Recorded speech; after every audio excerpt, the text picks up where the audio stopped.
सबों को जय यीशु सहाय प्रेज द लॉर्ड।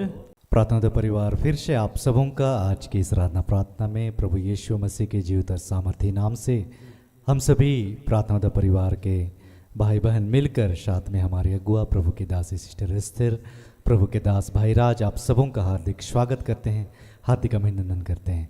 आशा है कि आप सबों पर ईश्वर के अनुग्रह, ईश्वर की कृपा, ईश्वर का प्रेम बना हुआ है और आप निरंतर प्रभु की आज्ञाओं, उसकी शिक्षाओं के अनुसार जीवन जीने का प्रयत्न कर रहे हैं और प्रभु के अद्भुत प्रेम को, प्रभु के शामत के कार्यों को हम सभी अपने जीवन में देख पा रहे हैं, महसूस कर पा रहे हैं।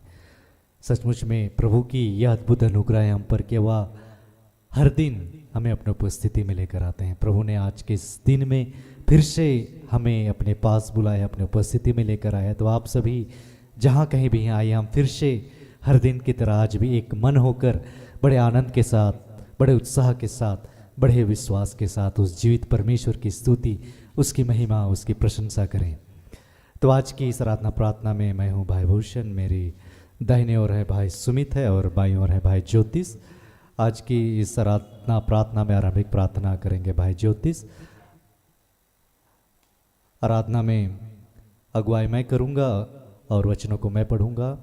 आज जो वचनों की उद्घोषणा और अंतिम विशेष आशीष की प्रार्थना होगी प्रभु के दास भाईराज के द्वारा। तो आप सभी हमारे संग इस प्रार्थना में बने रहें, हम सभी एक दूसरे के लिए प्रार्थना करें और प्रभु आज के दिन में जो आशीष हमें देना चाहते हैं, जो बातें हमें सिखलाना चाहते हैं, उन हर एक आशीषों को, उन हर एक बातों को आज हम फिर से ग्रहण करने वाले हो पाए। तो आइए हम इस प्रार्थना में आगे बढ़ें। आइए हम परमेश्वर का धन्यवाद करेंगे, अपनी आंखों को बंद रखेंगे, हाथों को खुला छोड़ेंगे, अपने मनों को शांत करेंगे, अपने आप को शांत करेंगे। एक पल उस परमेश्वर को पुकारेंगे जिस परमेश्वर ने हमें और आपको एक नया जीवन दान दिया है। धन्यवाद करते हैं प्रभु, धन्यवाद करते हैं पिता। हे प्रभु, हमें तेरे बच्चे पिता परमेश्वर आपके निकट आते हैं पिता, आपके चरणों के पास आते हैं प्रभु, क्योंकि पिता हम जब तेरे पास आते हैं प्रभु, हमें वो सुकून मिलता है, हमें वो शांति मिलता है प्रभु परमेश्वर। हे प्रभु, हम जिसके पास भी जाते हैं, अपने जीवन के बारे में बतलाते हैं, लोग हमारा मजाक उड़ाते हैं प्रभु। पर पिता परमेश्वर, जब हम तेरे पास आते हैं प्रभु, अपने हृदयों की बात को कहते हैं प्रभु परमेश्वर, हमें वो सुकून महसूस होता है प्रभु जो आपसे मिलता है प्रभु। क्योंकि पिता परमेश्वर, हमें जानते हैं प्रभु परमेश्वर कि तेरे सिवा और कोई नहीं है प्रभु परमेश्वर। तू हमसे प्रेम करता है प्रभु परमेश्वर। और पिता, इस वक्त तेरे बच्चे जितने भी टूटे मन है पिता परमेश्वर, उनके जीवन में कष्ट है, समस्या है पिता, तकलीफ है प्रभु। हे प्रभु, इस बच्चे पिता परमेश्वर इसलिए आपके पास आते हैं कि पिता उनके बंधनों को तू तोड़ना पिता, उनके बेड़ियों को तोड़ना प्रभु परमेश्वर। हे प्रभु पिता, तू अपनी आत्मा को देना, पवित्र आत्मा के सामर्थ्य को देना, वो अभिषेक को देना पिता परमेश्वर, क्योंकि वो अभिषेक हर बंधन को तोड़ता है पिता। हे प्रभु, इस वक्त तेरे बच्चे तेरे निकट आए हैं प्रभु परमेश्वर, आपसे मांग रहे हैं प्रभु। और जो तेरे दर पर आता है पिता परमेश्वर, कभी तू उन्हें खाली हाथ नहीं जाने देता पिता। देख तेरे बच्चे पिता परमेश्वर तेरी ओर देख रहे हैं, निहार रहे हैं पिता। इनके जीवन में जो भी ऐसी बातें हैं पिता, हर एक उन बातों को यीशु के नाम से तू दूर कर प्रभु, क्योंकि हम जानते हैं यीशु नाम में ही मुक्ति है, उद्धार है प्रभु। यीशु नाम में पिता परमेश्वर हमें स्वतंत्रता मिलता है पिता। हे प्रभु, तू दया करना, अपनी कृपा को देना पिता परमेश्वर। हे प्रभु, हम आपसे दूर रह के कहां जा सकते हैं प्रभु? आप ही के पास तो पिता परमेश्वर अनंत जीवन है प्रभु परमेश्वर। हे प्रभु, इस वक्त हम सारे बच्चे तेरे पास आते हैं पिता, और आत्मा में एक होकर तुझको पुकारते हैं पिता परमेश्वर, और तुझसे प्रार्थना मांगते हैं कि पिता इनके जीवन में जो भी ऐसी बातें पिता यीशु के नाम से तू दूर करना। और पिता आपका धन्यवाद करते हैं। इस आराधना के दौरान कईयों को तो स्पर्श कर रहा प्रभु, आपका धन्यवाद करते हैं। वचन उद्घोषणा के दौरान पिता कईयों को तू मुक्त कर रहा प्रभु, आपका धन्यवाद करते हैं। प्रार्थना के दौरान पिता हर एक लोगों के जीवन के बंधनों को तू तोड़ रहा है प्रभु परमेश्वर, आपका धन्यवाद करते हैं। ये प्रार्थना को पिता परमेश्वर आपके हाथों में समर्पित करते हैं, आराधना को तेरे हाथों में समर्पित करते हैं, वचन उद्घोषणा को तेरे हाथों में समर्पित करते हैं, हर बातों को आपके हाथों में समर्पित करते हुए प्रार्थना यीशु के नाम से मांगते हैं। या सुनिए और अनुग्रह से ग्रहण कीजिए, आमीन।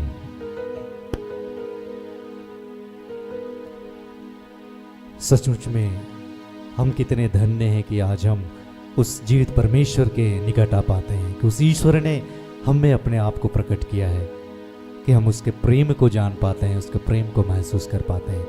वह तो कहता है कि मैं द्वार पर खड़ा होकर खटखटाता हूँ, जो मेरे लिए द्वार खोलेगा मैं उसके साथ आकर भोजन करूँगा, वह मेरे साथ। प्रभु हमें अपने पास बुलाते हैं। हम जानते हैं जीवन देने वाला, जीवन के हर एक जरूरतों को पूर्ण करने वाला, शांति देने वाला, आनंद देने वाला सिर्फ और सिर्फ ईश्वर है। तो आइए हम प्रभु की महिमा के लिए इस घड़ी प्रभु से प्रार्थना करें, इस गीत के द्वारा प्रभु के भजन गाएं, प्रभु की महिमा के लिए।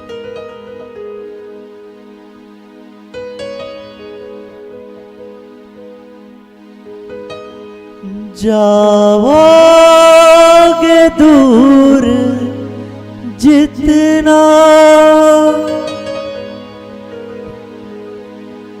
जाओगे दूर जितना, तुम्हें दूरियां मिलेंगी।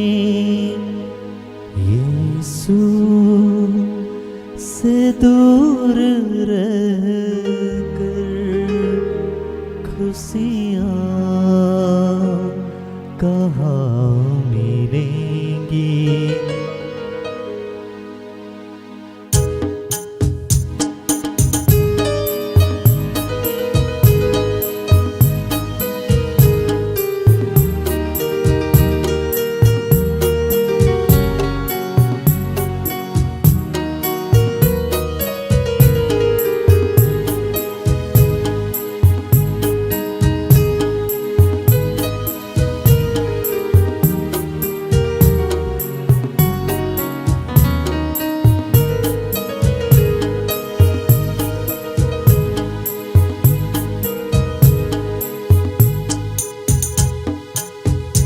यीशु से दूर रहकर खुशियाँ कहाँ मिलेंगी।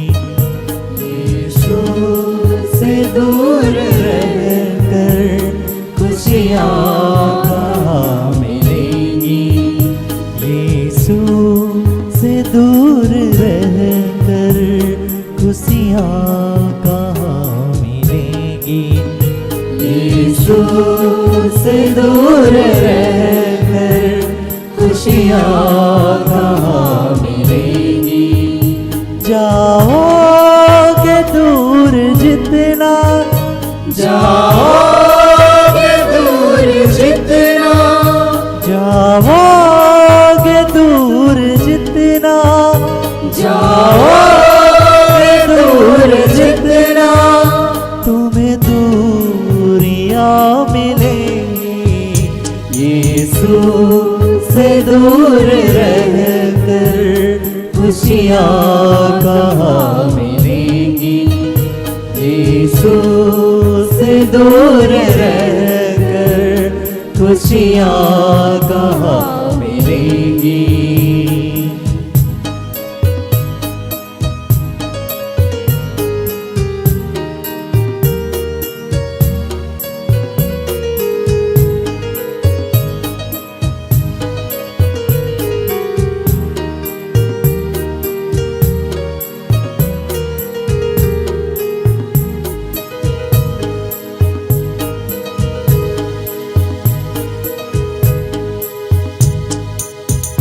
जो रहोगे पास उसके, तुम्हें बरकतें मिलेंगी।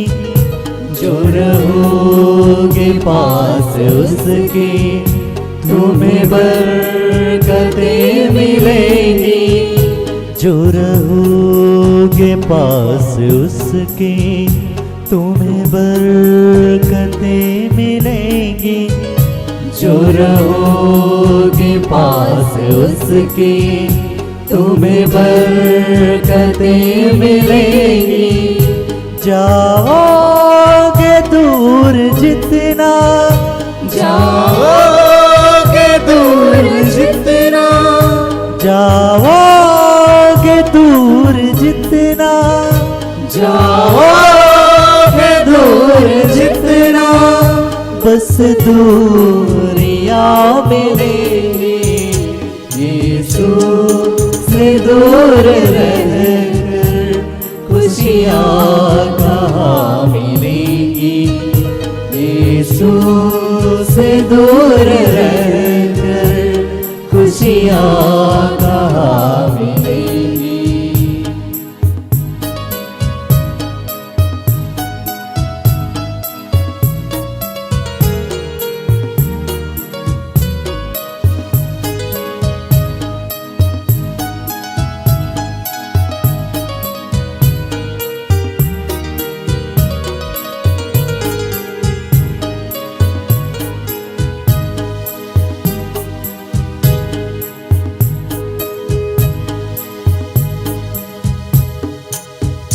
मैं रहूं न दूर तुझसे, मिले तेरा साथ मुझको।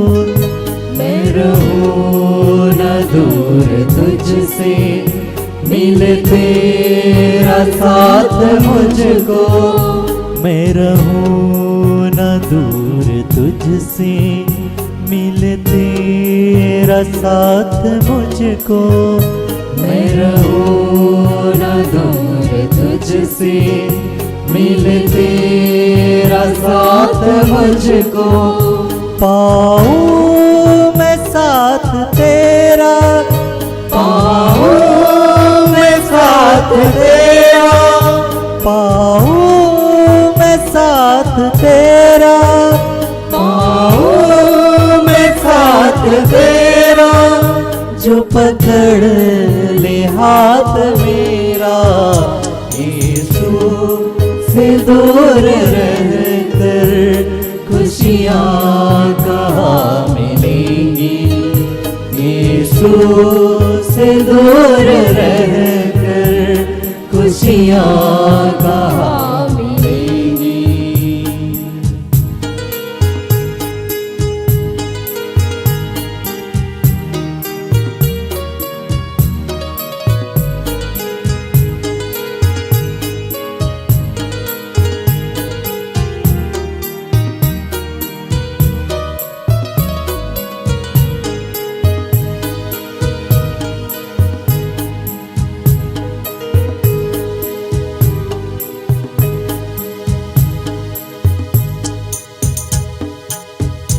मेरी जिंदगी के मालिक, मुझे रास्ता दिखा दे।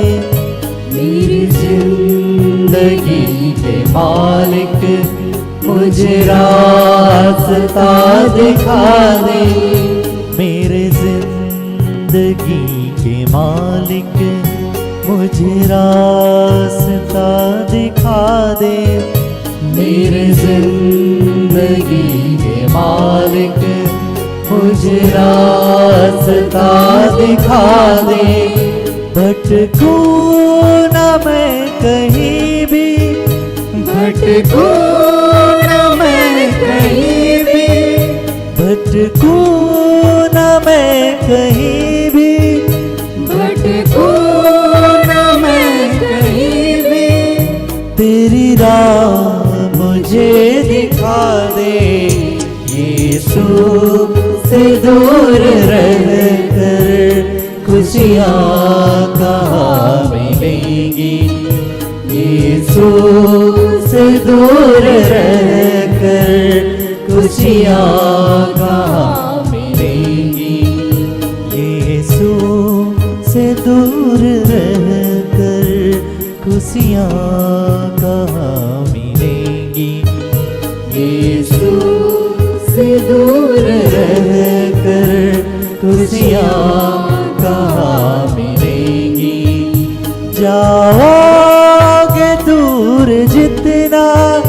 जाओगे दूर जितना, जाओगे दूर जितना, जाओगे दूर जितना, तुम्हें दूरियां मिलेंगी।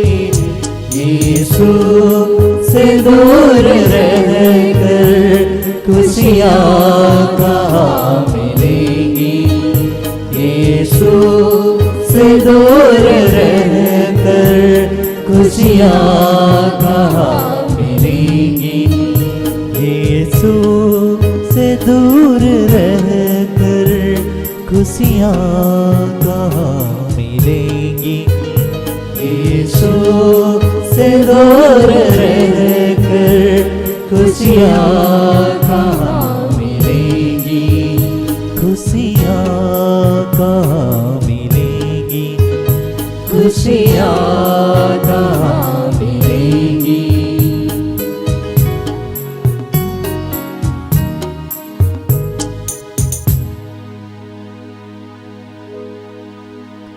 धन्यवाद पिता, तेरी महिमा हो प्रभु, तेरी स्तुति हो, तेरी आराधना प्रभु। धन्यवाद प्रभु आपके इस प्रेम के लिए, आपकी शांति के लिए, आपके इस आनंद के लिए जो प्रभु आपने हमें दिया है। फिर से सब कुछ आपके हाथों सौंपते समर्पित करते हुए इस आराधना को, इस प्रार्थना को हे पिता हम यीशु नाम में आपको चढ़ाते हैं। सुनकर अपने स्वर्ग के राज्य में ग्रहण कीजिए। आमीन। आमीन।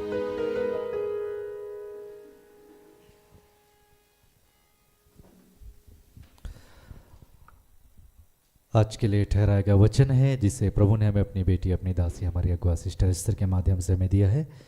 आज के लिए 2 वचन दिए गए हैं। पहला वचन है नबी यशायाह के ग्रंथ से अध्याय 35 वचन संख्या 3 और 4, जिसे वचन ऐसा कहता है, थके मांदे हाथों को शक्ति दो, निर्बल पैरों को सुदृढ़ बना दो, घबराए हुए लोगों से कहो ढाढ़स रखो, डरो मत, देखो तुम्हारा ईश्वर आ रहा है, वह बदला चुकाने आता है, वह प्रतिशोध लेने आता है, वह स्वयं तुम्हें बचाने आ रहा है। और एक वचन है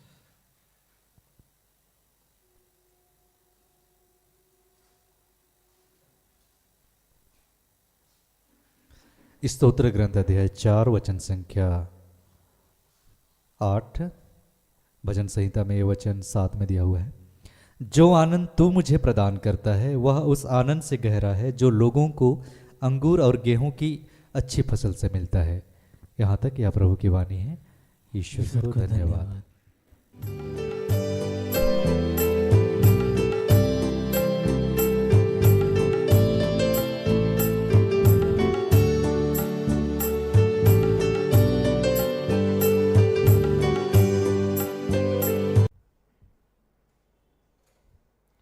सबको जय यीशु। यीशु सहाय। आइए हम प्रार्थना करें।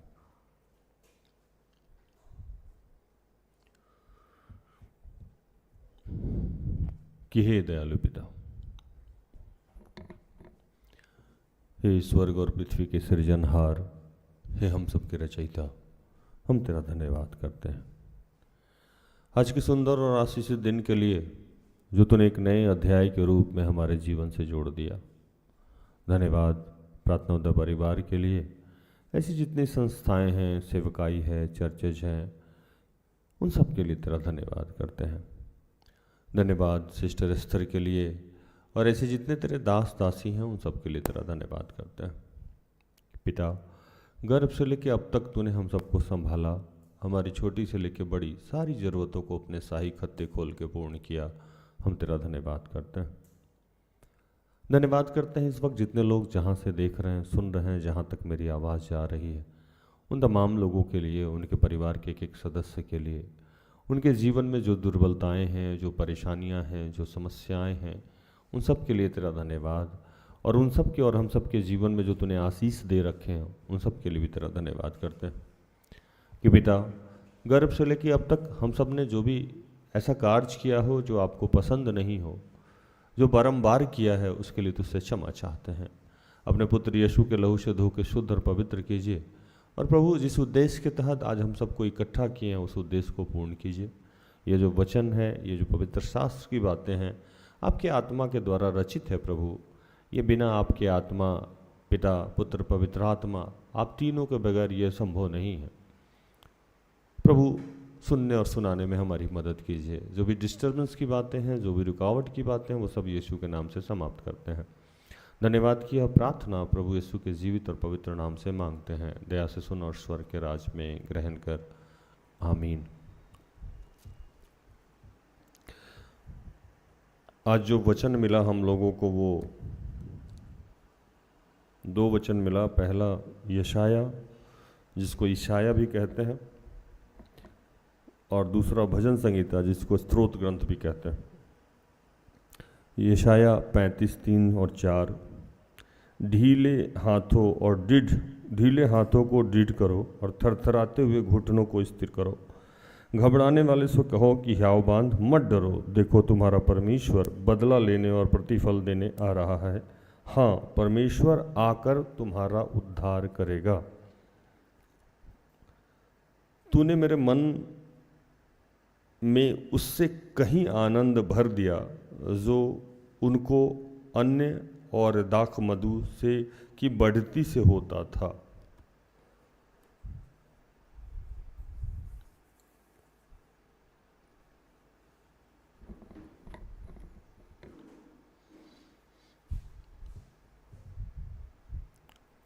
आज जो प्रभु हम सबको सिखाना और समझाना चाहते हैं कि हमारी अवस्था चाहे जैसी भी है, जहाँ भी हम फंसे हुए हैं, जहाँ भी हम गिरे हुए हैं, जहाँ भी हम तकलीफ में हैं, हमें अपने आप को मजबूत करना है, ताकतवर बनाना है, संभालना है।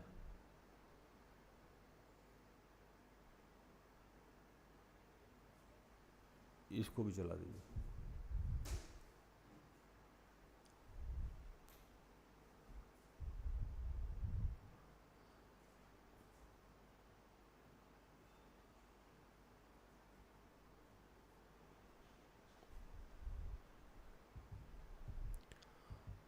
और ये होगा कैसे?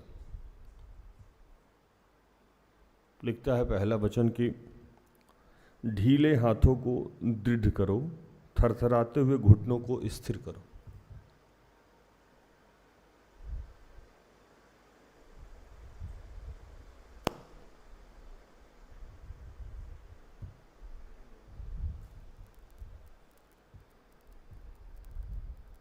हाथ ढीला होना समझते हैं?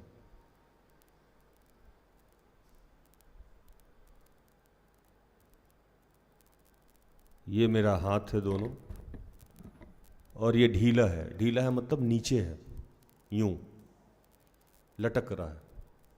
और प्रभु कह रहा है इसको क्या करो?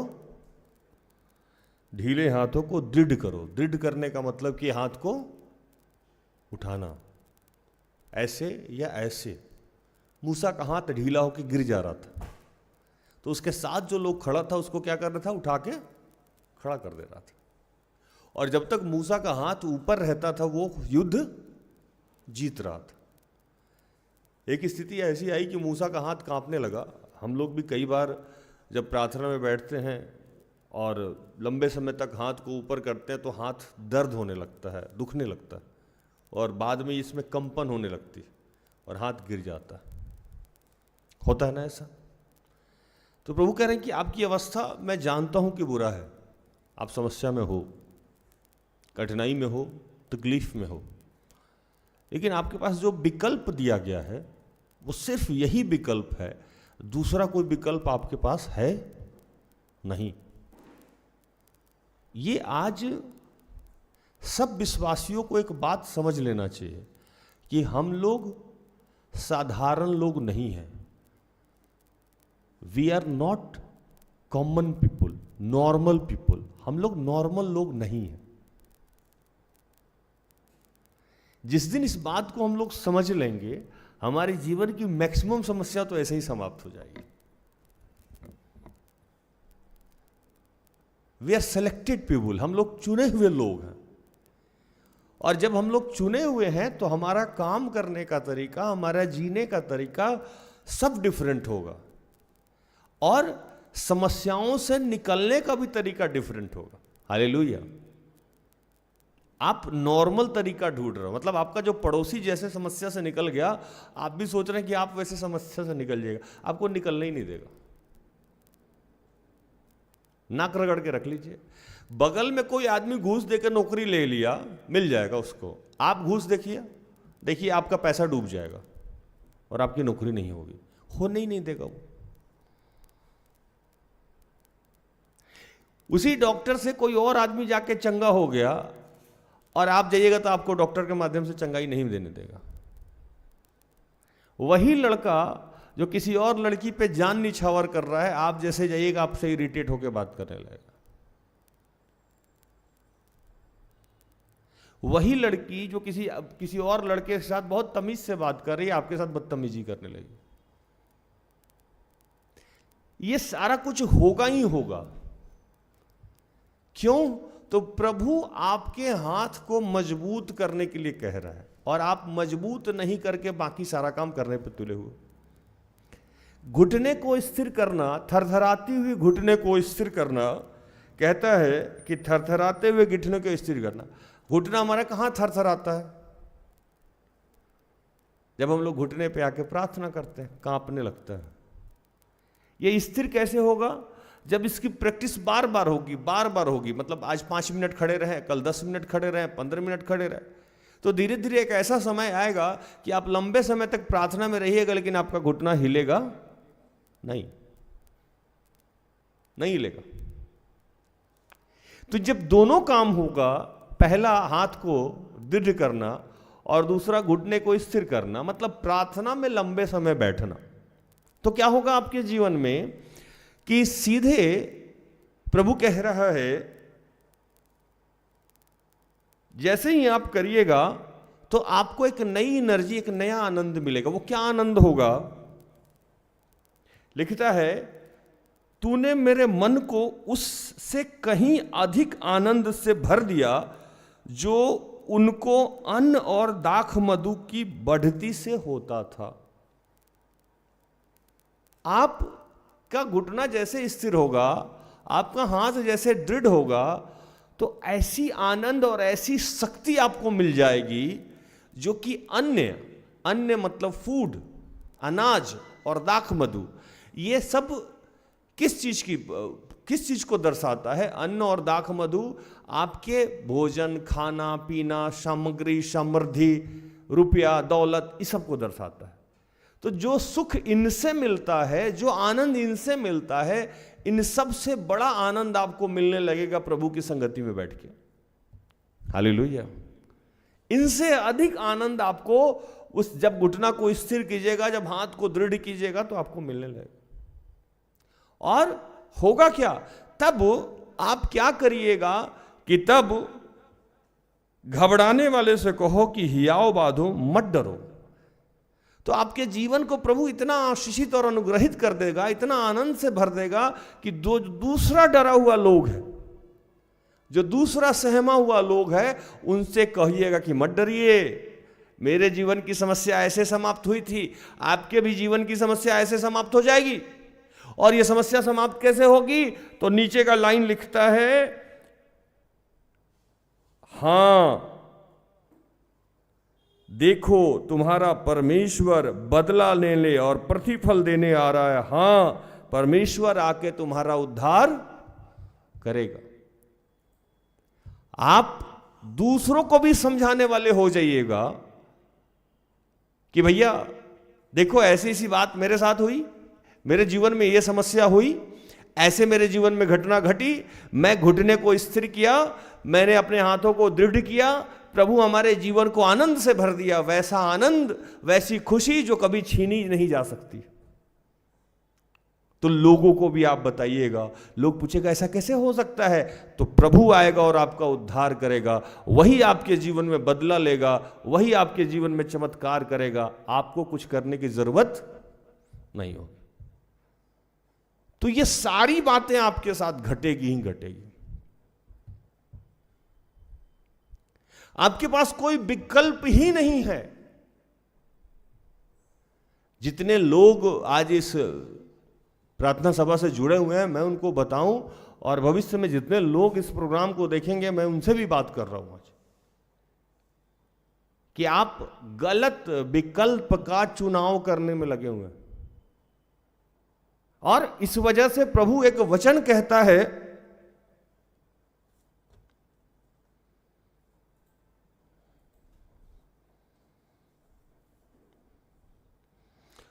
भजन संहिता 4:2 पढ़िए।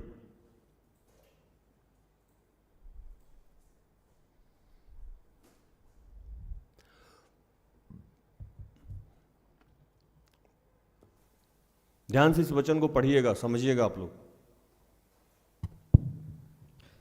हे मनुष्यों, कब तक मेरी महिमा का अनादर होता रहेगा? तुम कब तक व्यर्थ बातों से प्रीति रखोगे और झूठी युक्ति की खोज में रहोगे? कह रहा है कि कब तक मैंने जो आशीष दे रखा है, मैंने जो तुम्हारे जीवन से महिमा ले रखी है, उसको तुम व्यर्थ करोगे, नाश कर रहे हो, तुम डिस्ट्रॉय कर रहे हैं सब कुछ। हम लोग अपने अभिषेक का, अपने अंदर जो पवित्र आत्मा है उसका, हमारा जो कॉलिंग है उसका, हमें जो विश्वास के लिए बुलाया गया है उसका, और ढूंढ क्या रहे हैं? डिफरेंट चीज, व्यर्थ की चीजें। लिखता है, हे मनुष्य के पुत्रों, कब तक मेरी महिमा का अनादर होता रहेगा? कब तक व्यर्थ बातों से तुम प्रीति रखोगे, झूठी युक्ति को खोजोगे? कब तक तुम झूठी युक्ति को खोजते रहोगे? मिलेगा ही नहीं। एक वचन लिखता है कि कब तक आप वैसे चीजों की खोज में रहिएगा जो यहां पृथ्वी पे नाश हो जाना। आप वैसे चीजों की खोज में रहिए जिसका नाश नहीं होना। इसीलिए एक वचन कहता है कि तुम उसके राज और धार्मिकता की खोज करो, दुनिया की तमाम चीजें तुम्हें यूं ही दे दी जाएगी। उसके लिए आपको कुछ करना नहीं है। ये झूठी युक्ति के लिए जो आप मेहनत कर रहे हो, प्रभु बोला ऐसे ही मिल जाएगा। धन दौलत शोहरत सब कुछ ऐसे ही मिल जाएगा। जिस काम के लिए बुलाया गया वो काम तो करिए। आपको बुलाया गया है 2 काम के लिए। पहला काम, प्रार्थना करके खुद से ईश्वर से जुड़ जाना है। सही आनंद क्या मिलता है? ईश्वर से जुड़ने में। तो प्रार्थना करके उसके आनंद से जुड़ जाना है। जैसे उस आनंद से आप खुद भर जाइएगा तो आपको पता लगेगा कि अन्न और दाख मधु जितना दुनिया की चीज है, उन सबसे ज्यादा खुशी तो इसमें मिलता है। किसमें? ईश्वर के साथ रहने में। और आपकी समस्याओं से आपको निकाले चाहे नहीं निकाले, लेकिन आप आनंदित रहिएगा, सुख में रहिएगा। वो अलग नशा है, वो अलग किक है जो प्रभु में रहता है। महीनों से आप भूखे रहिएगा, लेकिन प्रभु का आनंद अलग आनंद है। घर में कोई मरा रहेगा लेकिन आप आनंदित रहिएगा। घर में कोई बीमार रहेगा लेकिन आप आनंदित रहिएगा। कब? जब आप प्रभु से जुड़े रहिएगा। तब जब आपके घुटने में स्थिरता रहेगी, हाथों में दृढ़ता रहेगी। ये काम होना इसलिए अनिवार्य है कि प्रभु के आज बहुत सारे ऐसे बच्चे हैं जो व्याकुल हैं, कष्ट में हैं। उनको दिलासा देने के लिए, उनको समझाने के लिए आपकी तैयारी करिए। उनको जाके बताइएगा आपको कि प्रभु है। नहीं तो अभी के समय में ईश्वर के बारे में बात करना या ईश्वर के बारे में बताना, ये तो मूर्खता की बात है। ये तो अनप्रैक्टिकल चीज है। इसका तो कोई लॉजिक ही नहीं है। क्या बेकार की बात करते रहते हैं राज भैया।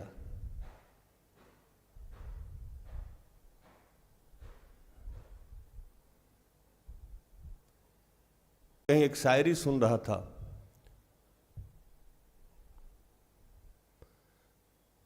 बिस्तरखान समझते हैं आप लोग? दस्तरखान समझते हैं? दस्तरखान मोहम्मदन का उर्दू का एक लफ्ज है। दस्तरखान समझते हैं आप? नहीं समझते। चटाई समझते हैं जिस पे बैठ के खाया जाता है? ये तो समझते होंगे ना। ऐसे ही बात करना होगा। तो दस्तरखान कहते हैं उन लोगों को जिस पे बैठ के खाया जाता है। ठीक है। तो एक शायर साहब कहते हैं कि भूखे से मत पूछो मोहब्बत क्या है। भूखों से जिनको भूख लगा हो उनसे, भूखों से मत पूछो कि मोहब्बत क्या है। कहीं तुम आंचल बिछाओगे वो दस्तरखान समझ लेगा। समझ में आया कि आप प्रेम दिखाने के लिए अपना आंचल बिछा रहे हैं, वो आंचल पे बैठ के खाना ढूंढने लगेगा क्योंकि उसकी जरूरत। ऐसे बहुत सारे लोग बैठे हुए हैं जो नीडी हैं, उनको जाके अगर आप ईश्वर की बात कहिएगा तो समझ में आएगा उनको। जो 10 दिन से भूखा हो, जो गरीबी झेल के बड़ा हुआ, उनको प्यार समझ में आएगा, इश्क समझ में आएगा, उसको तो अपनी जरूरत समझ में आएगी। ये दुनिया की स्थिति अभी ऐसी हो गई है कि सब कोई अपने जरूरत से, अपनी आवश्यकता से जी रहा, अपने नीड से जी रहा है। वर्तमान की परिस्थितियों को और भविष्य की चिंताओं में वो डूबा हुआ है। वहां ईश्वर तो ना दिखता है, ना चलता है, ना फिरता है, ना सुनाई देता है। उसको ईश्वर से क्या मतलब है। हमारी और सिस्टर एस्थर की स्थिति तो ये है कि हम अंधों के शहर में आईना बेचते हैं। क्या बेचते हैं हम लोग? अंधों के शहर में आईना बेचते हैं हम, जहां ईश्वर के बारे में ना बात करना ना सुनना कोई पसंद कर। सारे लोग प्रैक्टिकल हैं, वहां आके हम ईश्वर ईश्वर कह रहे हैं। आज प्रभु को सिस्टर एस्थर जैसे बहुत सारे दास दासियों की जरूरत है, क्योंकि आपका और हमारा चुनाव इसीलिए हुआ था कि अंधों की आंखें खोलें, कान रहते हुए बहरों को लेके आए, आंख रहते हुए अंधों को लेके आए, वो सुने अथवा सुनने से इनकार कर दे। इसीलिए जब हम लोग किसी के पीछे लगते हैं तो हम बरसों मेहनत कराता है प्रभु, तब जाके वो बदलता है, क्योंकि इतना आसानी से कोई बदलना नहीं चाहता। आज मैं एक बात बताऊंगा आप लोगों को, सबको बड़ा आश्चर्य लगेगा। जितने लोग इस वक्त कनेक्टेड हैं, सबके जीवन में विकट समस्याएं हैं, बहुत बुरी परिस्थिति है, कहीं ना कहीं वो फंसा हुआ है, कहीं ना कहीं वो उलझा हुआ है और मार्ग ढूंढ रहा है। हाँ या नहीं? सब।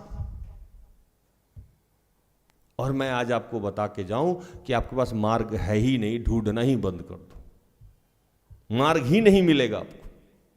व्यर्थ आप परेशानी में पड़े हो, कोई मार्ग आपके पास नहीं है। अगर गलती से दिख भी जाएगा तो यहां से आगे 4 कदम बढ़िएगा, फिर वो बंद कर देगा। एक वचन में सुनाता हूं आपको,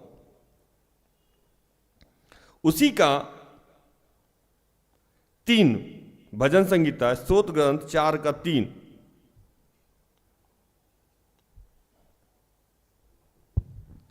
यह जान रखो कि यहोवा ने भक्त को अपने लिए अलग कर रखा है। जब मैं यहोवा को पुकारूंगा तब वह सुन लेगा। यहां लिखता है कि यह जान के रखो कि यहोवा ने, ईश्वर ने, पिता ने अपने भक्तों को अलग कर रखा है। आप नॉर्मल लोग हो ही नहीं, आपको नॉर्मल तरीके से प्रभु कुछ होने ही नहीं देगा। आप सबको उसने अलग कर रखा है। क्यों? को आपको एक ही मार्ग है आपके पास, आपका एक ही काम है। नीचे लिखता है, जब मैं यहोवा को पुकारूंगा तब वह सुन लेगा। आपको अलग इसीलिए किया गया है कि आप हर काम के लिए किसको पुकारे? ईश्वर को। और जब तक आप पुकारिएगा नहीं तब तक वो सुनेगा भी नहीं। पहले नहीं सुनेगा, आपके पुकारने के बाद सुनेगा। और पुकारने के बाद इसलिए सुनेगा कि जब आपको भूख लगेगी आप कहिएगा प्रभु भोजन दीजिए, जब आपको प्यास लगेगी कहिएगा प्रभु पानी दीजिए, जब आप बीमारों के लिए प्रार्थना करेंगे बीमारियों से चंगाई मिलेगी। आप ये देखिएगा कि नहीं ये हो रहा है, अरे ऐसा भी होता है, अरे सच में भोजन मिलता है, अच्छा सच में चंगाई मिलता है, सच में आशीष मिलता है, सच में नौकरी मिलती है, हम तो पढ़े ही नहीं थे नौकरी हो गई। आपको ये चीजें समझ में आएगी। चख के देखो प्रभु कितना भला है। जब आप उसका स्वाद आपको मिल जाएगा, चीनी का स्वाद कैसा होता है? मीठा है, खुद खाना है। नमक का स्वाद कैसा है? नमकीन है, खुद खाना है। अब आपको लग गया कि अरे ये तो हो गया। अब भूषण भाई किसी समस्या में है, आप दौड़ते दौड़ते जाइएगा, भूषण भाई प्रार्थना कीजिए प्रभु बदलेगा। भूषण भाई कहें क्या बकवास है यार, निकलो यहां से। आप बोलेगा नहीं ऐसा होता है, मेरे साथ हुआ है, देखो मुझे। ये बार बार आपको झटकेंगे, लेकिन आपका विश्वास इतना बड़ा रहेगा चूंकि आप अपनी आंखों से समुद्र को 2 भाग में बांटते हुए देखें। ये कितना भी बोलेंगे कि समुद्र 2 भाग में नहीं बढ़ता, आप बोलते नहीं बढ़ता है। ये बोलेंगे मुर्दा नहीं जीता, नहीं जीता है, मैंने देखा है। नहीं, ये बोलेंगे नहीं बीमारी खत्म नहीं होता, नहीं खत्म होता है। मैंने देखा है, अपनी आंखों से देखा है। मानो ये रोज इनकार करेंगे, आप रोज जाके बताइएगा, ये रोज इनकार करेंगे, आप रोज जाके बताइएगा, और एक दिन ये बदल जाएंगे। हालेलुया, हालेलुया, ये बदल जाएंगे। क्या भूषण भाई? इसलिए आप लोग चुने गए, इसीलिए आपके जीवन में समस्या छोड़ के रखी गई है। क्यों? तो आप अपना कनेक्शन ठीक लीजिए। आप अपना कनेक्शन जैसे प्रभु चाहता है वैसे ठीक कर लीजिए। अगर अभी भी आप अपना कनेक्शन ठीक नहीं कर रहे हैं, जिंदगी भर स्वस्थ नहीं रहिएगा, जिंदगी भर समस्याएं खत्म नहीं होगी, क्योंकि ईश्वर खत्म नहीं होने देगा। वही आपको समस्या से निकलने नहीं देगा, निकलने ही नहीं देगा। आप चाहे जितना हाथ पैर मार लीजिए, दूसरा कोई भी रास्ता अख्तियार कीजिएगा, आपका समस्या खत्म नहीं होगा। आपके समस्याओं को खत्म करने का सिर्फ और सिर्फ एक ही मार्ग है। घुटने को दृढ़ कीजिए, हाथ को दृढ़ कीजिए, थरथराते हुए घुटने को स्थिर कीजिए। और ये इसलिए है कि आप प्रभु को समझ लीजिए, आप प्रभु को जान लीजिए, ताकि प्रभु के बाकी बच्चे आपके माध्यम से ठीक किए जाएं, आशीषित किए जाएं। आप ट्रेनिंग से भाग रहे हैं, आप ट्रेंड होना चाहते नहीं हैं, और प्रभु बिना ट्रेंड किए हुए आपको मानेगा नहीं। भूषण भाई, लंबा है सफर, इसमें कहीं रात तो होगी। आप इतनी लंबी सफर, इतनी छोटी सी सफर को आपने लंबा कर दिया है, और रोज सोच रहे हैं कहीं तो रुकेगा, कहीं तो रुकेगा, कहीं नहीं रुकेगा। प्रभु इसको खत्म नहीं होने देगा। प्रभु आपकी नौकरी नहीं होने देगा, प्रभु आपकी समस्याओं को खत्म नहीं होने देगा। आप में और ईश्वर में अगर लड़ाई चले तो ईश्वर ही जीतेगा, आप जीत नहीं सकते। ये बात समझने में मेरी आधी उम्र बीत गई कि प्रभु का काम करने का तरीका क्या है। और यही वजह था कि इस्राएल कभी पहुंचा नहीं, क्योंकि वो अपने तरीके से आशीष पाना चाहता है। प्रभु के आशीष को पाने का सिर्फ एक ही तरीका होता है, वो प्रभु का तरीका होता है, और कोई तरीका नहीं होता। और जितने लोग प्रभु के कहते हैं कि हम विश्वासी बनना चाहते हैं, हम लोगों को बोलते हैं भैया मत आओ इधर, ये बहुत समस्या वाली बात है। लोग कहते हैं नहीं, हमें को विश्वास का वरदान चाहिए, अभिषेक चाहिए, प्रभु मुझे चुनो, प्रभु मुझे चुनो, प्रभु मुझे चुनो, प्रभु मुझे इस्तेमाल करो, प्रभु मुझे इस्तेमाल करो। जैसे ही वो चुन के इस्तेमाल कर लेता है, प्रभु मुझे जाने दो, प्रभु मुझे नौकरी चाहिए, प्रभु मुझे बीवी चाहिए, प्रभु मुझे बच्चा चाहिए, प्रभु मुझे ये चाहिए, प्रभु मुझे वो चाहिए। फलाने को गाड़ी है, मुझे गाड़ी नहीं मिला, फलाने को साउथ इंडियन हीरो मिला, मुझे तो मिला ही नहीं।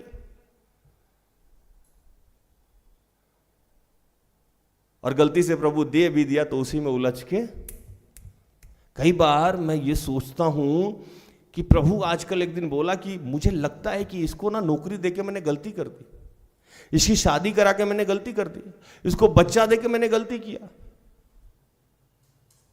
क्योंकि जो भी महिमा मैंने इससे लिया और इसके जीवन को आशीषित किया, उसको इसने क्या कर दिया?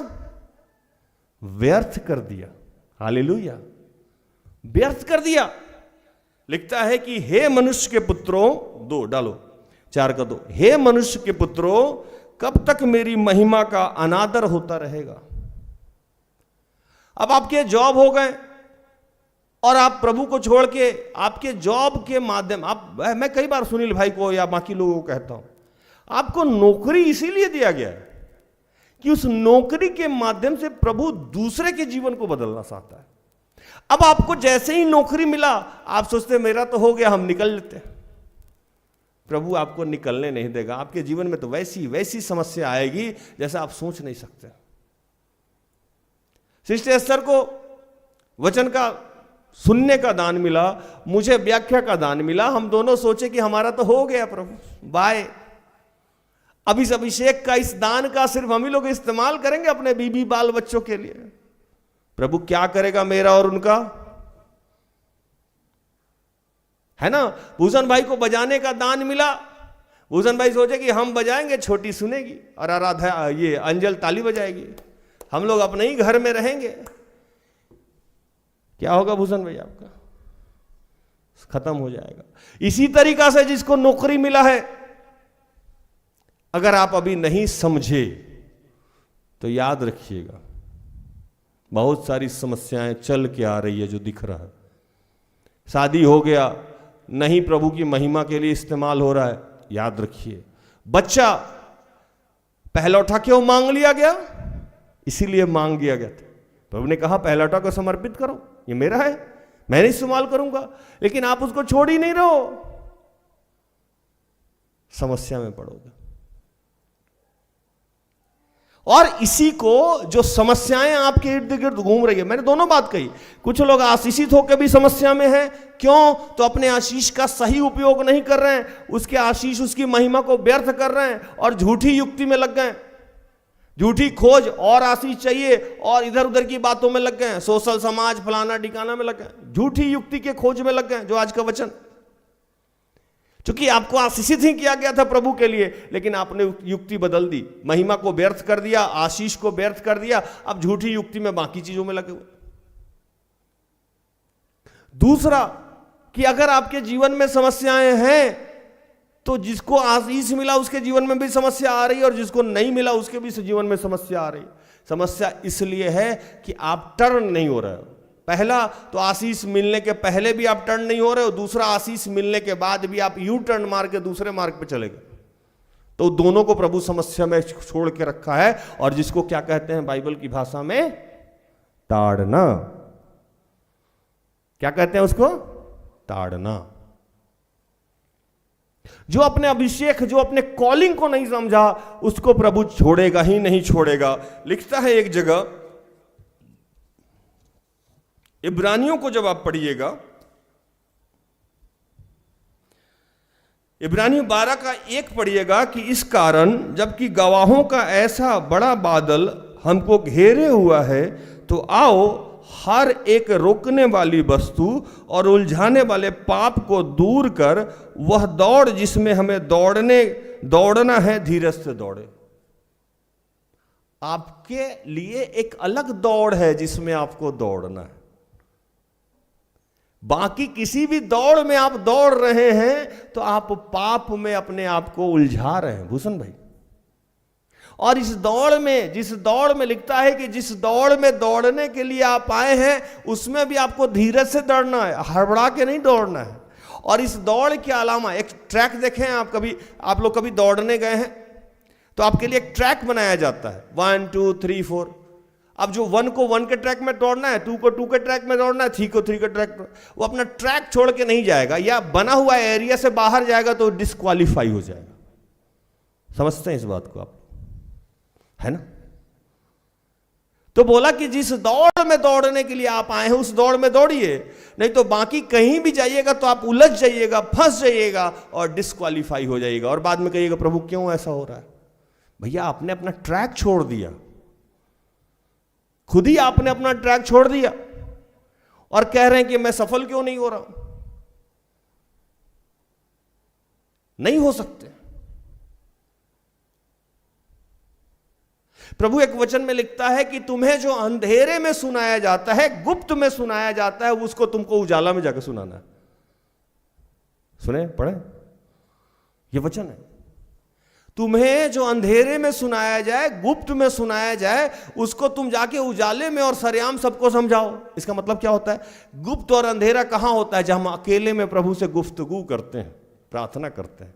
जब हम सीखेंगे, भरेंगे, तो उसको हम उजाले में, अभी जो बोल रहे हैं, क्या कर रहे हैं हम? मैंने जो अंधेरे में सीखा, गुप्त में सीखा, अब मैं उजाले में सार्वजनिक सिखा रहा हूं, बोल रहा हूं। अब आप दौड़ में दौड़ना ही नहीं चाह रहे हैं, प्रभु जो सिखाना चाह रहे हैं वो सीखना ही नहीं चाह रहे हैं, तो प्रभु इसके बाद दूसरी अवस्था में डाल देता है, आशीष से पहले भी और आशीष के बाद भी, जिसको मैंने समझाया ताड़ना।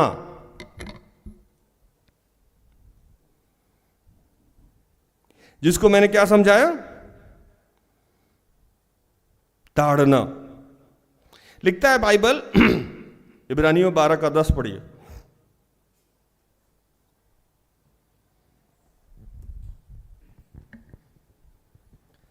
वे तो अपनी अपनी समझ के अनुसार थोड़े दिनों के लिए ताड़ना करते थे। 11 पढ़िए, इब्रानियों 10 का 11।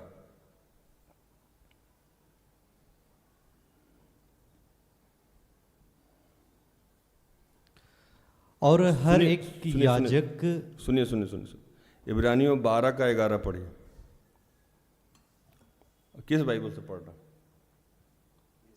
हाँ, इब्रानियों 12 का 11 पढ़िए।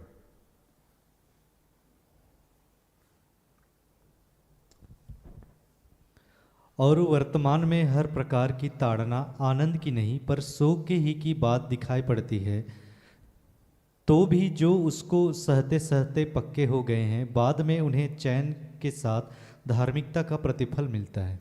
कहता है कि इब्रानियों 12 का 11 डालिए अमित भाई, वर्तमान में हर प्रकार की ताड़ना आनंद की नहीं पर शोक की बातें दिखाई पड़ती है, तो भी जो उसको सहते सहते पक्के हो गए हैं बाद में उन्हें चैन के साथ धर्म का प्रतिफल मिलेगा। सहते सहते टाइम लगेगा। जो आपने गलत कर दिया, गलत क्या किया आपने? पहला गलती मैंने आपको क्या बताया कि आप अलग किए गए लोग हैं और इस बात को आप समझ नहीं रहे कि आपका जीने का तरीका, आपका ट्रैक अलग है और उस ट्रैक में एक ही काम है कि पहले अपने आप को सबसे पहले उसके राज्य और धार्मिकता की खोज आपको कर लेना है।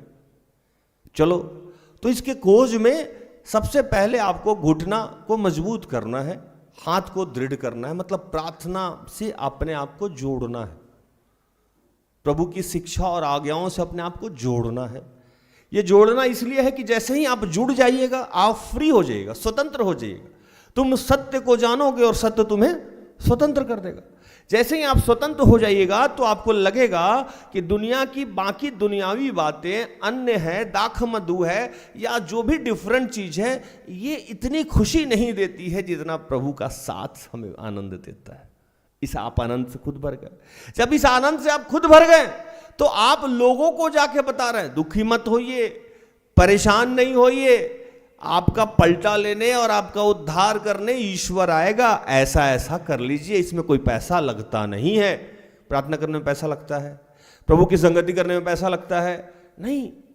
तो ये चीज खुद ही जानना है अब। और कुछ लोग जान गया और आशीष मिल गया। तो दो तरीके से बात है। पहला कि अगर आप इस चीज को जो प्रभु आपको सिखाना चाहते हैं नहीं समझे तो फिर आप दुख में रहिएगा, मतलब ताड़ना में पड़ जाइएगा। दूसरा कि अगर आप सीख भी लिए और आशीषित हो भी गए लेकिन आप अपने सीखने का और अपने आशीष का सदुपयोग नहीं कर रहे, मतलब वो फिर जो आपको काम पहले करना था अब आशीष मिलने के बाद भी वही काम करना है, तो लेकिन आप बैक टू पवेलियन हो गए, अपने आप जीवन में खो गए, तो फिर भी ताड़ना के लिए तैयार हो जाइए। और ये ताड़ना आपको आनंद की बात समझ में नहीं है, आपको दुख लगेगा, आपको परेशानी होगा कि प्रभु मेरे साथ ऐसा क्यों कर रहा है तू, मैंने तुम्हारा क्या बिगाड़ दिया, मैं चैन से खाओ के सोऊं भी नहीं, इतने दिन मैं कष्ट में रहा, मैं ये भी नहीं हूं। तो उसमें भी प्रभु कह रहा है कि नहीं, इसको आनंद की बात समझना है। क्योंकि लिखता है एक जगह कि जब संसारिक पिता आपको मारता है तो आपको बुरा नहीं लगता है, जब आपके मम्मी पापा मारते हैं तो आपको बुरा नहीं लगता है, आपको लगता है मेरे मम्मी पापा हैं, भले के लिए मारे होंगे। लेकिन जब प्रभु मारता है, प्रभु ताड़ना देता है तो आपको बुरा लगता है। इसका मतलब पिता को आप अपना पिता समझते नहीं है। भूषण भाई पढ़िए वचन।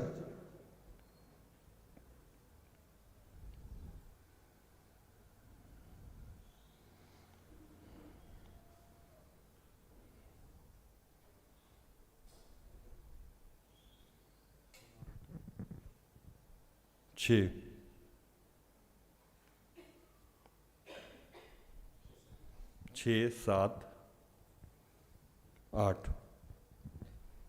क्योंकि प्रभु जिससे प्रेम करता है उसको अनुशासित भी करता है और जिसे पुत्र बना लेता है उसको ताड़ना भी देता है। तुम दुख को अनुशासन समझकर सह लो, परमेश्वर तुम्हें पुत्र जानकर तुम्हारे साथ बर्ताव करता है। वह कौन सा पुत्र है जिसकी ताड़ना पिता नहीं करता? यदि वह ताड़ना जिसके भागी सब होते हैं तुम्हारी नहीं हुई तो तुम पुत्र नहीं पर व्यभिचार की संतान ठहरे। 9 फिर जबकि हमारे शारीरिक पिता भी हमारी ताड़ना किया करते थे और हमने उनका आदर किया, तो क्या आत्माओं के पिता के और भी अधीन ना रहें जिससे हम जीवित रहें? समझ में आया? प्रभु सीधे कह रहा है कि आपने मेरी बात नहीं सुनी, मैं आपकी ताड़ना कर रहा हूं, डांट रहा हूं, लेकिन आप चिढ़ रहे हो। क्यों चिढ़ रहे हो भाई? जब आपका सांसारिक पिता आपको ताड़ना करता है तो आप उसका आदर करते हो, चिढ़ते नहीं हो। तो कि आपको लगता है कि भले के लिए आप घर छोड़ के नहीं जाते हो, आपको पता है। लेकिन जब आत्मा का पिता, आत्मिक पिता, आत्माओं का पिता आपकी ताड़ना कर रहा है तो आपको ट्रस्ट नहीं है कि हम क्यों दुख दिए, हम क्यों ताड़ना कर रहे हैं, इसमें आपका सुधार होगा।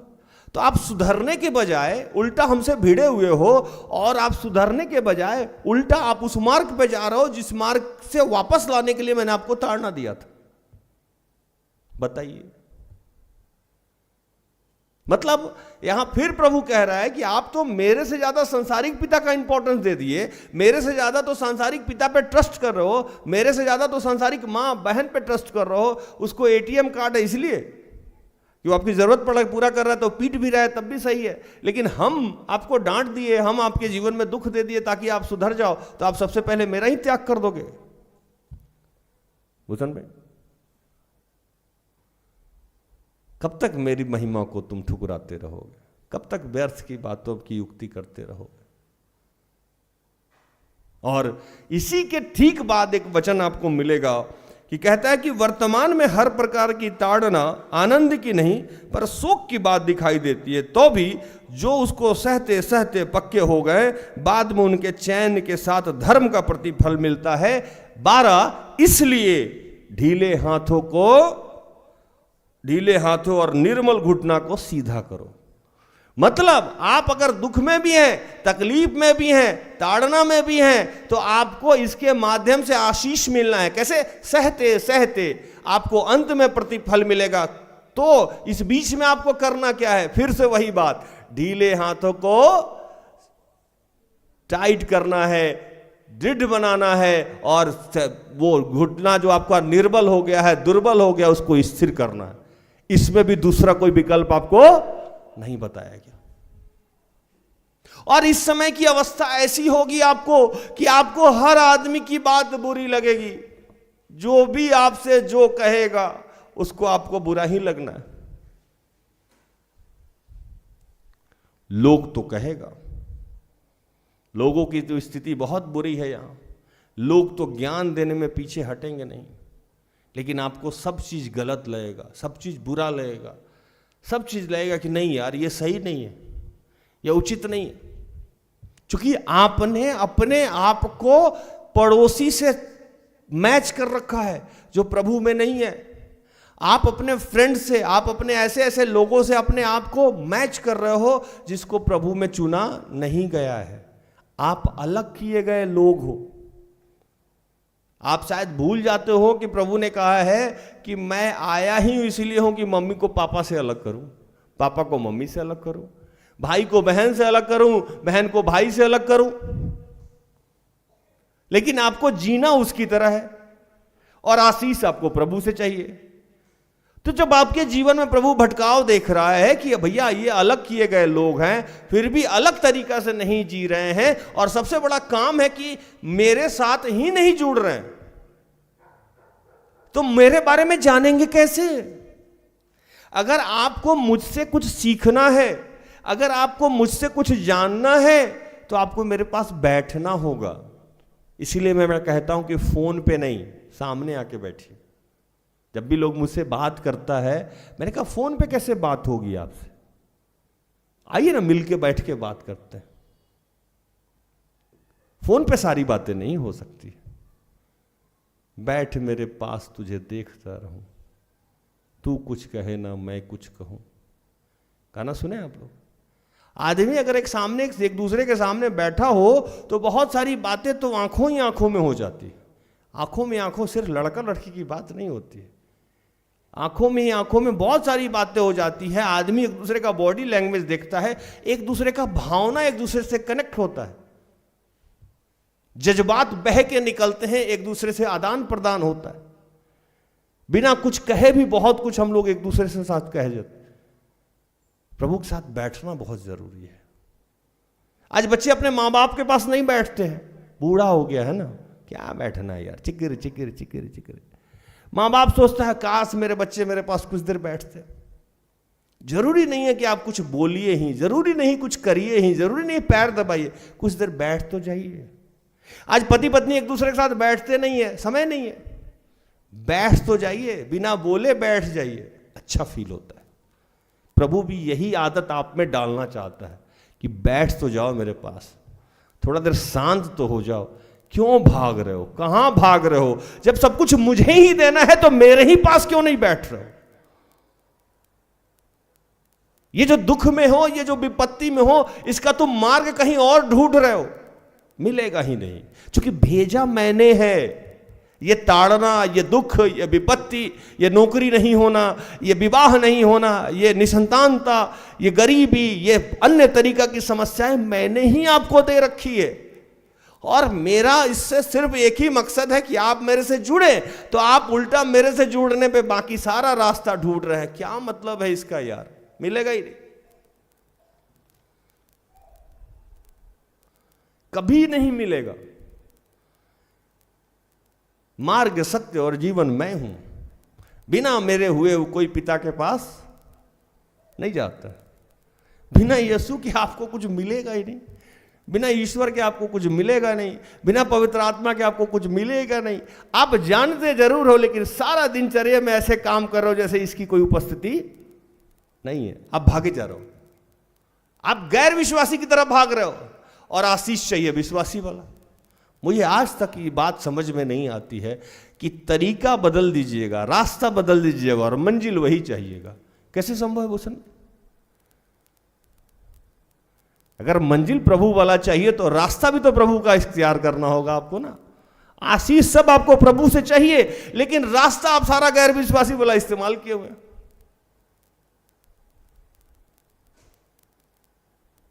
अपनी जगह को मत छोड़िए। जिस दिन आप अपने जगह को छोड़ दीजिएगा, इस जगह पे कोई और आके बैठ जाएगा। इसीलिए बाइबल में लिखा कि अगला पिछला हो जाएगा और पिछला अगला हो जाएगा। बहुत सारे प्रभु के दास दासी आए, लेकिन उन्होंने रास्ता अलग इख्तियार कर लिया, तो मंजिल भी नहीं मिला और उनके जगह पे कोई और आके बैठ गया।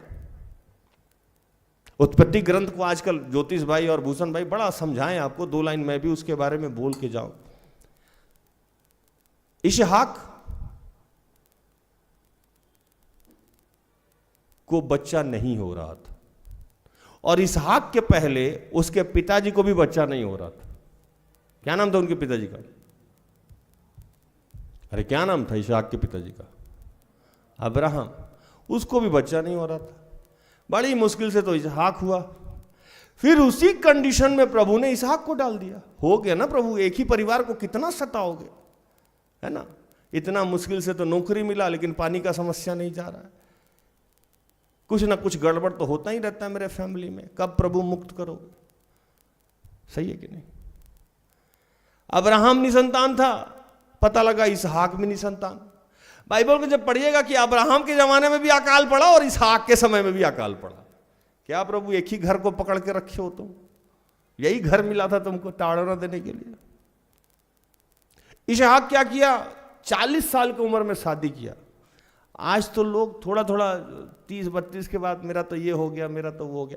इसहाक 40 साल की उम्र में जाके शादी किया, और शादी किया, बच्चा हो ही नहीं रहा था, हो ही नहीं रहा था। प्रभु बोला बैठ मेरे पास। इसहाक गया, गिड़गिड़ाने लगा प्रभु से। वो जड़ी बूटी के दुकान पे नहीं गया, वो कहीं और नहीं गया। वो प्रभु से बोला कि तू ही बच्चा देगा। प्रभु ने उसकी प्रार्थना को सुन लिया। अब सुना तो सुना, लेकिन उसमें भी टेंशन। ये प्रभु भी ना गजब है। इसहाक तो यही बैठ के सोच रहा होगा कि मेरे पिताजी को घर से निकाल दिया, इतने बुढ़ापे में मुझे दिया, उसके बाद मेरा भी बलिदान ले रहा था। पिताजी को ये रिलीज किया, मेरी भी शादी नहीं होने दी। बहुत मुश्किल से इसहाक की शादी हुई थी। जब शादी हो गया तो बच्चा ही नहीं हो रहा। अब लीजिए, और हर बात में इसको प्रभु के पास जाना पड़ता है। तो वचन भी पढ़ लीजिए। इतने महान कैरेक्टर की मैं बात सुना रहा हूं, जिसको विश्वासियों का पिता कहा जाता है, उसके पुत्र की बात मैं आपको सुना रहा हूं कि उसके भी जीवन में कोई और मार्ग नहीं था।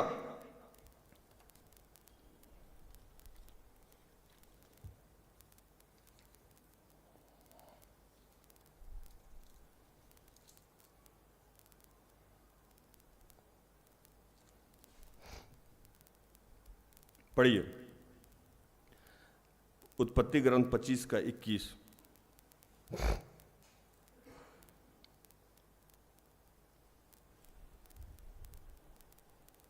उत्पत्ति 25 का 21 डालिए। इसहाक की पत्नी तो बांझ थी, इसलिए उसने उसके निमित्त यहोवा से विनती की और यहोवा ने उसकी विनती सुनी। इस प्रकार उसकी पत्नी रिबका गर्भवती हुई। बाइबल का इतना पावरफुल कैरेक्टर जो अब्राहिम था, जिसको आज भी हम लोग विश्वासी का पिता कहते हैं, उनके जीवन के दुख आपने देख रखे थे। वो इतने धर्मी व्यक्ति थे, इतने विश्वासी व्यक्ति थे, लेकिन उनका इकलौता पुत्र जो ईश्वर के तरफ से ही दिया गया था, जिसका नाम इसहाक था, जो बड़ी मेहनत के बाद मिला था और बड़ी कुर्बानी देने के बाद भी बच गया था, नहीं तो बलि हो जाती उसकी। उसका जीवन जब शुरू हुआ तो 40 साल की उम्र तक उसकी विवाह नहीं हो रही थी, और विवाह जब हुआ तो बहुत दिनों तक बच्चा ही नहीं हो रहा था। लीजिए अब, और जब बच्चा के लिए बहुत लंबा चौड़ा प्रार्थना किया तो प्रभु ने उसको बच्चा दे दिया।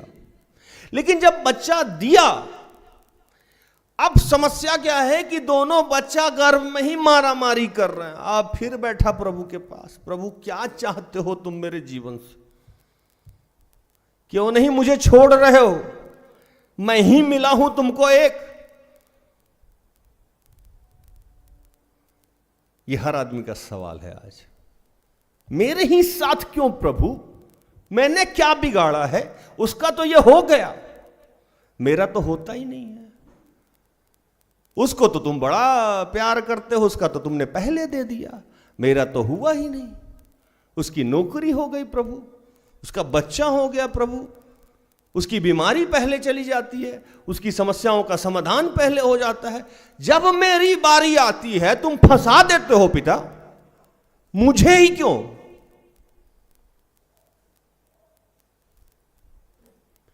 ये इसहाक उठ बैठा कि पिता को तुमने छोड़ा नहीं, मुझे इतने सारी समस्याएं दी तूने, मेरा शादी नहीं होने दिया। अब बच्चा गर्भ का धारण, मेरी पत्नी गर्भ धारण नहीं कर पा रही थी, और आपको बताऊं कि जब इसहाक 60 वर्ष का हुआ तो उसकी पत्नी गर्भ धारण की, 60 ईयर ओल्ड। और बच्चा गर्भ में मारामारी कर रहा है बैठा प्रभु के साथ। प्रभु क्या है यार, ये कौन, क्या धमाका हो गया गर्भ में? प्रभु बोला 2 बच्चा है इसमें, और दोनों बच्चा पैदा होते हुए डिफरेंट राज्य का निर्माण करेगा, एक इधर वाला एक इधर वाला। 2 जाति एंट्री करा दी है मैंने, और दोनों एक से बढ़ के एक होगा। अब लीजिए, इसके लिए ये तुमको हंगामा करना पड़ेगा, क्योंकि आपके जीवन में जितनी बड़ी दुख उतनी बड़ी महिमा महिमा महिमा। 8 साल की उम्र में सिस्टर एस्थर के पिता को प्रभु ने बुला लिया, है ना। 25-26 साल की होंगी तो मां को बुला लिया। क्यों प्रभु पिता को छीन लिया 8 साल की उम्र में? क्यों मेरी ही मां को छीन लिया? क्यों मुझे भाई नहीं दिया? क्यों मुझे धन नहीं दिया? क्यों मुझे नौकरी नहीं दिया? अरे एस्थर, मैं तुमसे बहुत सारी बड़ी जातियों का निर्माण करने वाला हूं, बहुत सारी आत्माओं को बचाने वाला हूं। तो झेलना तुम्ही को होगा ना, झेलना होगा। और जब झेलने की बारी आ रही है, भाग जा रहा है। कल एक बच्ची हमसे फोन करके पूछी, उसकी मां बीमार है, अंतिम अवस्था चल रही है। मेरी मां के साथ ऐसी घटना क्यों घट रही है बताइए।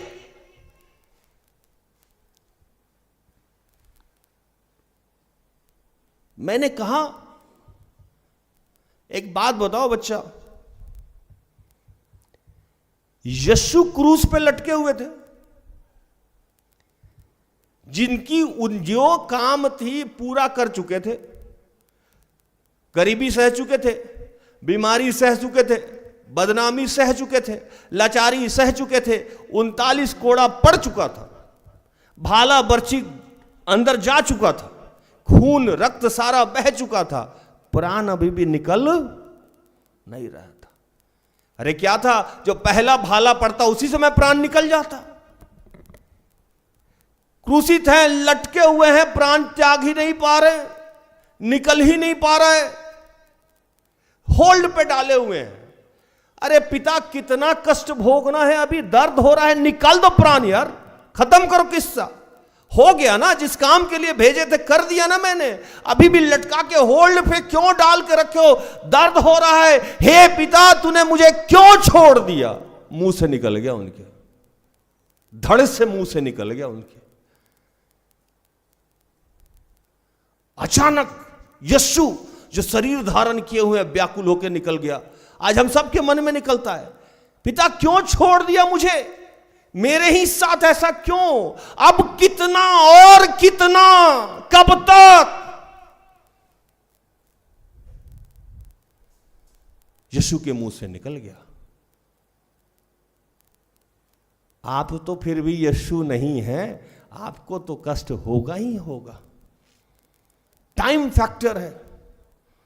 प्रवक्ता ग्रंथ को मैं पढ़ रहा था, 3 को दो, वो बाइबल दो हमको। प्रवक्ता ग्रंथ 3 में एक बात लिखी हुई थी। मैंने उस बच्ची के लिए प्रवक्ता ग्रंथ पढ़ना शुरू कर दिया, उसको समझाने के लिए, उसको बचाने के लिए मैंने अपने घुटना को स्थिर किया और अपने हाथ को दृढ़ कर दिया ताकि मैं उसको बता पाऊं। तो मैंने प्रवक्ता ग्रंथ 3 को खोल दिया।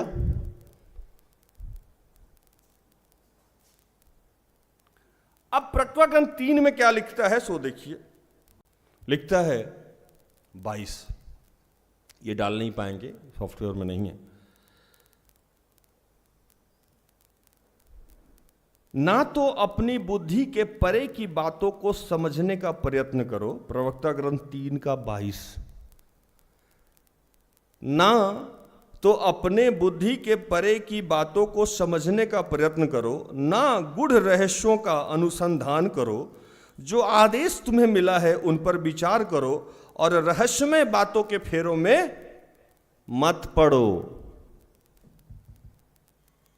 लिख लीजिएगा इस वचन को। जिसको भी लगता है कि मेरे साथ क्यों, वाई दिस कोलाबरी डी, मेरे ही साथ क्यों, लिख लीजिए कि प्रभु ने मना किया और यही चीज यीशु ने प्रेरित में मना कर दिया।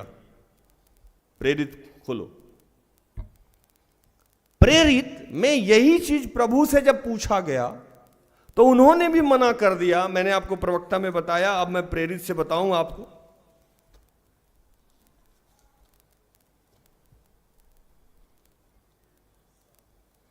प्रेरित 1 का 7 पढ़ेंगे।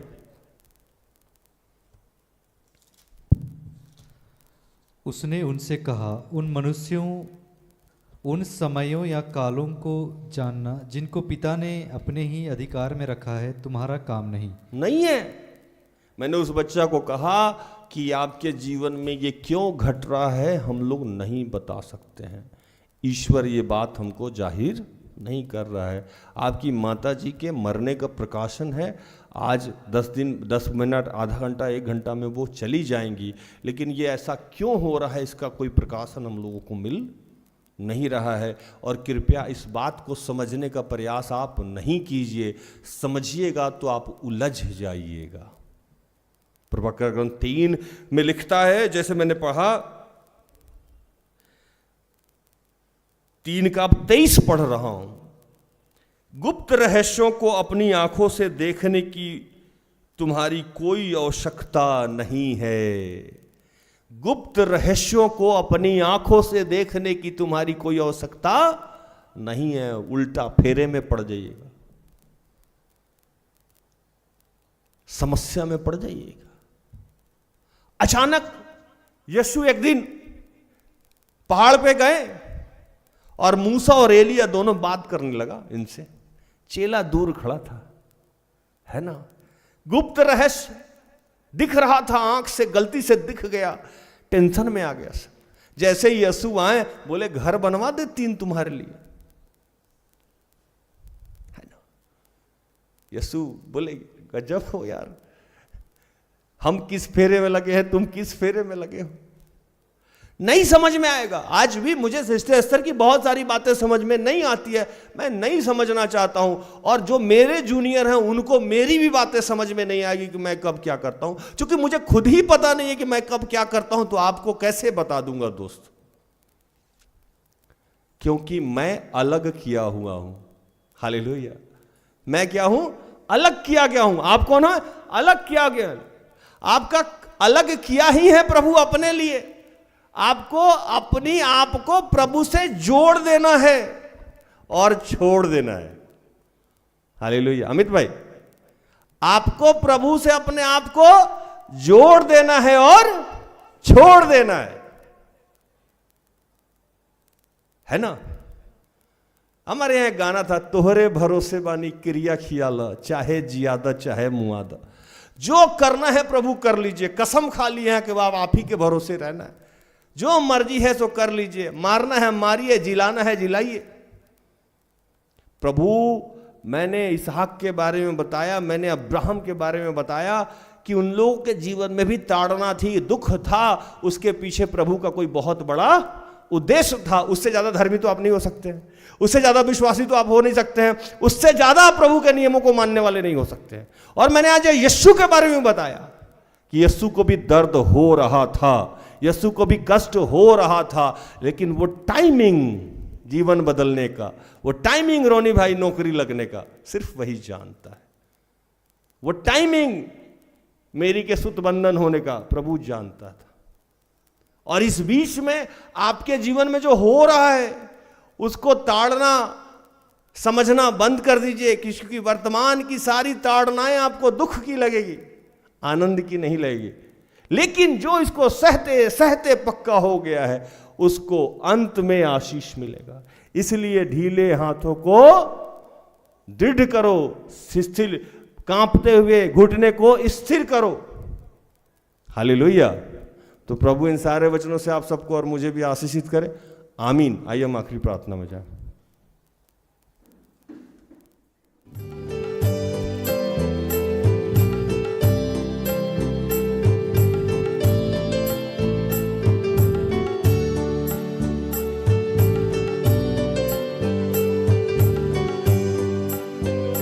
प्रार्थना करें।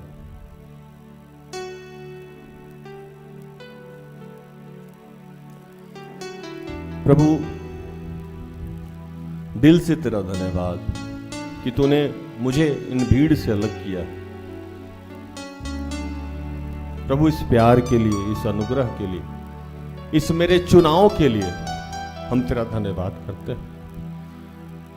आज हमारे जीवन में चाहे जो भी अवस्था है, जैसी भी समस्या है, जो भी दुख है, विपत्ति है, परेशानी है, जिस भी आशीष को तूने अभी नहीं दिया है, उन तमाम चीजों के लिए तेरा धन्यवाद करते हैं कि बेटा हम जान गए हैं कि हमारा एक चुनाव है, हमारा एक काम करने का तरीका आपने बना के रखा है, उस तरीके से हम अलग हैं। इसलिए हमारे जीवन में तो बहुत सारी समस्याओं को आने देता है और हम उस तरीके पे जी भी रहे हैं, फिर भी हमारे माध्यम से तू बहुत सारे कार्य कराना चाहता है।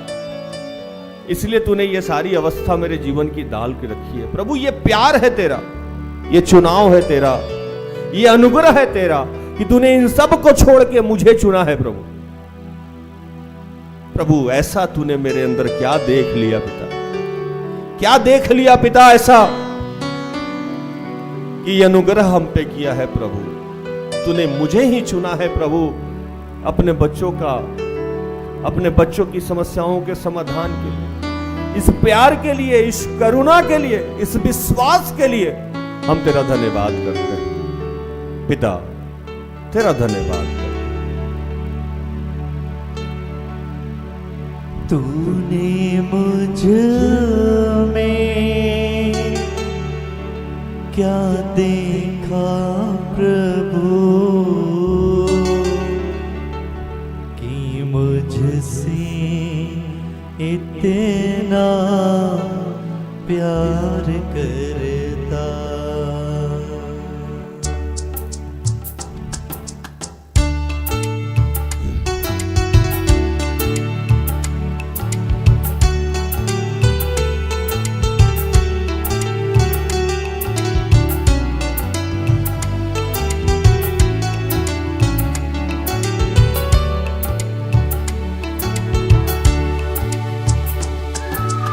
तूने मुझ में क्या देखा प्रभु कि मुझसे इतना प्यार करता।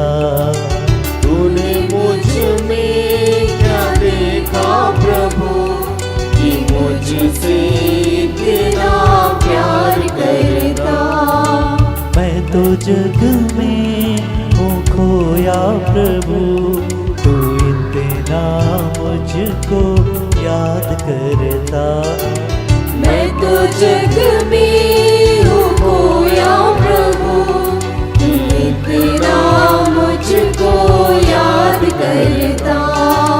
तूने मुझ में क्या देखा प्रभु कि मुझसे इतना प्यार करता। तूने मुझ में क्या देखा प्रभु कि मुझसे इतना प्यार करता। मैं तो जग में हूँ खोया प्रभु, तू इतना मुझको याद करता। मैं तो जग में हूँ खोया प्रभु, तू इतना मुझको याद करता। तूने मुझ में कि हे पिता, जितने तेरे बीमार बच्चे हैं मैं उनके लिए प्रार्थना करता हूँ। महिमा, अंथोनी, एलिजाबेथ, अनंत, नेल्सन, क्रिस्टोफर, समीर, सुमीरा, संध्या, अंजलि, प्रकाश के लिए। जो नशे से ग्रसित हैं प्रार्थना चाह रहे हैं, रीतिका, अर्पण के लिए। जो बेरोजगार हैं प्रार्थना चाह रहे हैं नौकरी, असफलता के लिए, सफलता के लिए। सचित, सुमीरा, रंजू, संजू, ग्लोरिया के लिए। जो कर्ज से मुक्ति चाहते हैं, दयाल, अनूपा, जो विवाह के लिए इच्छुक हैं, अनूपा, संजय, अलका, प्रेम, अनुजा, विवेकमणि, सोनी, विभू, आनंद, आरजू, असुंता, नूतन।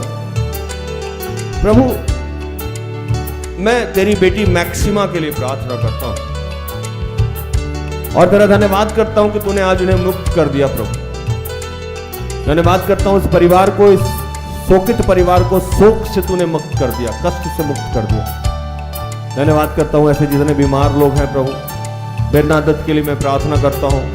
मैं तेरे बेटे अनिल के लिए प्रार्थना करता हूं कि प्रभु इन सबको तूने चंगाई प्रदान किया है। प्रभु आज जितने लोग दुख में हैं, शोक में हैं, ताड़ना हो रहा है प्रभु, उन सब के घुटनों में तूने एक नया जान डाला है, उनके हाथों में एक नया जान डाला है। और प्रभु जैसे तूने 99 को छोड़ के एक को कांधे पे उठा लिया था, आज तू हम तमाम बच्चों को अपने कांधे पे उठा रहा है। और जिस उद्देश्य के तहत तूने हमको अलग करके रखा है पिता, उस उद्देश्य के लिए हम सबको तैयार कर रहा है प्रभु। इस प्रेम के लिए तेरा धन्यवाद करते हैं। मैं तो जन्म से अपराधी रहा, मैं तो जन्म से अपराधी रहा। माता के गर्भ से पापी रहा, माता के गर्भ से पापी रहा।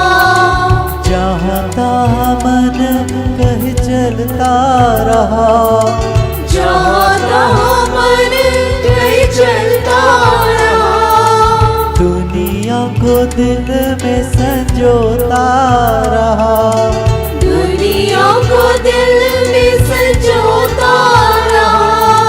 तेरी ममता मुझ पर छाई रही, तेरी ममता मुझ पर छाई रही।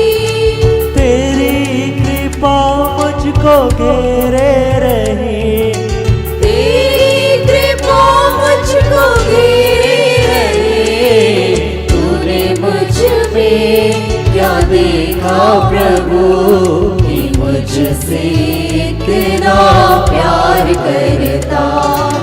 मैं तो जग में हूँ खोया प्रभु, तू इतना मुझको याद करता। ये पिता, जितने लोग यात्रा में जाने वाले हैं उनके लिए मैं प्रार्थना करता हूँ। मैं प्रार्थना करता हूँ विधवा विधुर के लिए, और मैं विशेष प्रार्थना करता हूँ उन तमाम बच्चों के लिए जो वृद्धावस्था में अपने माँ बाप का तिरस्कार करते हैं, सम्मान नहीं करते, उनको प्रभु शक्ति दे, सामर्थ्य दे कि अपने बुजुर्ग माता पिता का सम्मान करें। और मैं आज तमाम उन लोगों के लिए प्रार्थना करता हूँ जो इलाज कराते कराते थक गए हैं, टूट गए हैं, अटेंडेंट का काम कर कर के टूटने लगे हैं। प्रभु उनको एक नया सामर्थ्य, एक नई शक्ति दे। प्रार्थना दो परिवार को अब तक आपने संभाला, पूरे विश्व में जितने भी बच्चों को तूने अलग किया है उन सबको तू अपने सामर्थ्य, अपने शक्ति से भर प्रभु, क्योंकि हम जानते हैं कि किसी की इतनी परीक्षा नहीं करता है जितनी उस सहन से आकर, लेकिन हम सबके जीवन में जो परीक्षाएं हैं, जो ट्रेनिंग है प्रभु, उसको हम पूरा कर सके। और प्रभु हमारे जीवन में भी यीशु की तरह आप पुनरुत्थान ला सके, हमारा पूरा शरीर, हमारा पुराना सोच, हमारा पुराना अस्तित्व समाप्त हो जाए और एक नया जीवन पाएं, और जीवन भर हमारे जीवन को, हमारे परिवार को, हमारे जीवन से जुड़े हर लोग को आप अपनी इच्छा के अनुसार इस्तेमाल करें। सब कुछ आपके हाथों में समर्पित करते हैं पिता, और इन तमाम प्रार्थना को प्रभु यीशु के जीवित और पवित्र नाम से मांगते हैं। दया से सुन और स्वर्ग के राज में ग्रहण कर, आमीन। तो धन्यवाद, प्रभु आप सबको आशीष दे। आशा करते हैं कि आज की प्रार्थना से, आराधना से, वचनों की उद्घोषणा और अंतिम प्रार्थना से प्रभु ने आप सबको स्पर्श किया होगा। प्रार्थना तो परिवार निरंतर आपका आभारी है कि आप हमारे साथ हैं, हमारा सहयोग करते हैं। मुझे इजाजत दीजिए, प्रभु आपको आशीष दे। जय यीशु, यीशु सहाय।